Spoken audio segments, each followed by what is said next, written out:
जिंदाबाद जिंदाबाद जिंदाबाद जिंदाबाद जिंदाबाद। तुम मुझे खून दो मैं तुम्हें आजादी दूंगा।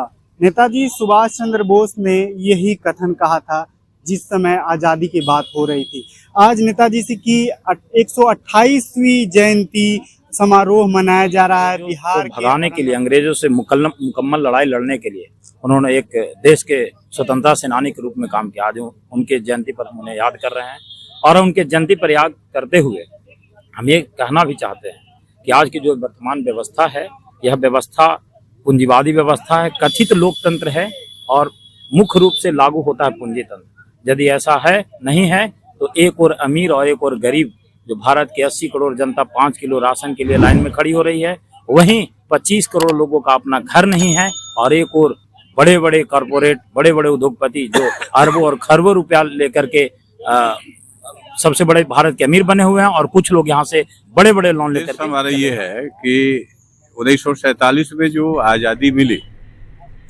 वो आज़ादी नकली आज़ादी मिली। इस देश के मुट्ठी भर जो लोग हैं उनको आज़ादी मिली है। नकली आजादी में जी रहे हैं अभी। नकली आज़ादी में मैं जो है जी रहा हूँ।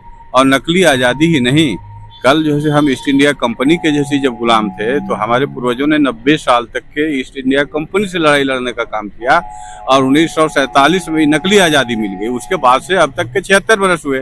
तो 76 वर्ष जो ये आज़ादी है वो पूंजीवाद से चल करके आज हम लोग साम्राज्यवादियों के गुलाम जो है वो रहस्यमय ही रहा है, तो उस पे भी अब तक कोई खुलासा नहीं हुआ। क्या कुछ कहेंगे उसके संबंध में?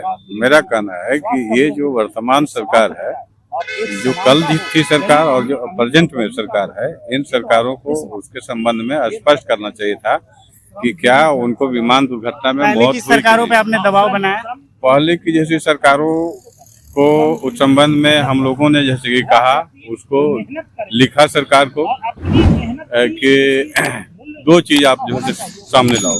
एक ही तो कि 1947 में समझौते से जो झूठी आज़ादी मिली है इस देश को, उसमें समझौता का कुछ जो अंश है हम लोग लिख करके सरकार को दिया है कि उसको प्रकाशित तौर पर इनका कहना है कि कुछ विंग है जो नेताजी के रास्ते पर चल रही हैं, लेकिन ज्यादातर जो राजनीतिक पार्टियां हैं वो केवल रोटियां सेक रही हैं। यहाँ तक कि आज के वर्तमान में जो नेता हैं वो भी केवल उनकी बात पे अपने वोट बैंक की जो रास्ते हैं उसको सीधा साधते हुए दिखाई दे रहे हैं।